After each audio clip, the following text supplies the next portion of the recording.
Pero nakapag-travel ka nga around the world. Oo. Nakarating ka sa iba't ibang lugar, Oo. sa daigdig.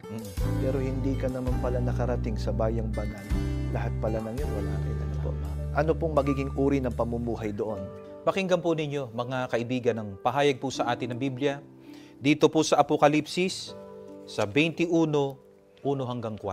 At nakita ko ang isang bagong langit at ang isang bagong lupa, sapagkat ang unang langit at ang unang lupa ay naparam, at ang dagat ay wala na. At nakita ko ang bayang banal, ang bagong Jerusalem, na nananaog mula sa langit buhat sa Diyos, na nahahandang gaya ng isang babaeng kasintahan na nagagayakang talaga sa kanyang asawa. At narinig ko ang isang malakas na tinig na mula sa luklukan na nagsasabi, narito ang tabernakulo ng Diyos ay nasa mga tao, at siya'y mananahan sa kanila, at sila'y magiging mga bayan niya, at ang Diyos din ay isa sa kanila, at magiging Diyos nila, at papahirin niya ang bawat luha sa kanilang mga mata, at hindi na magkakaroon ng kamatayan, hindi na magkakaroon pa ng dalamhati, o ng pananambitan man, o ng hirap pa man.